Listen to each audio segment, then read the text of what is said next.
In today's world, where we communicate constantly with others, it is important to be aware of how our words and our tone can affect other people.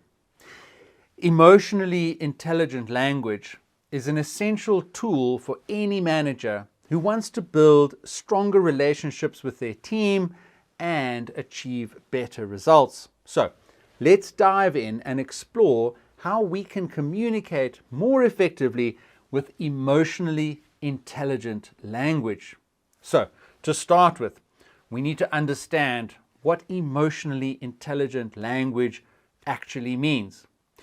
Emotionally intelligent language is about communicating in a way that takes into account the emotions of the person you're talking to.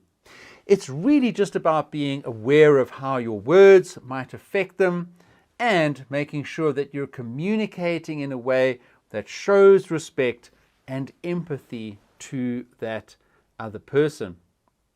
So, one way to use emotionally intelligent language is by using I statements instead of you statements.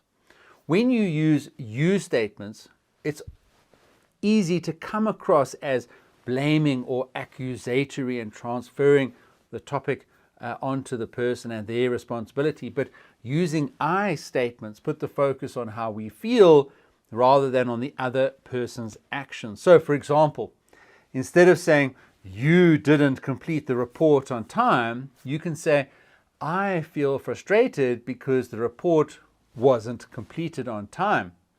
And this way, you're still communicating the objective, factual concerns that's relevant for the workplace and the person's performance, but you're doing it in a way that shows empathy for the other person's situation and make sure that they won't get defensive from your communication.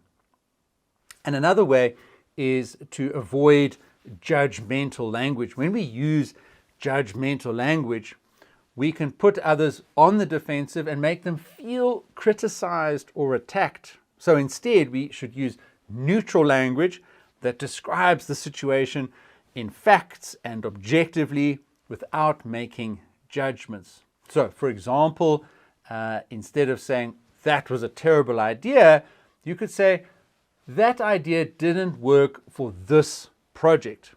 And so you're still communicating your view, but in a way that's less likely to cause conflict. And lastly, it's important to be aware of our tone of voice when we communicate. The tone of voice we use can convey our emotions and attitude towards others, sometimes even more so than our words. By using a calm, respectful tone, we can show that we're listening and understanding, even if we don't agree with the other person.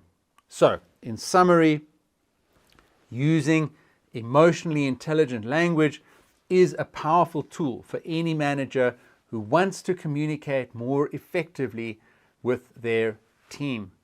And by using I statements, avoiding judgmental language, and being aware of our tone of voice, we can start to build stronger and stronger relationships and therefore achieve better and better results. So let's put all this into action. Let's practice in the next few days or weeks. Let's practice using emotionally intelligent language in our everyday communication. And I want you to observe the positive impact it has on your team.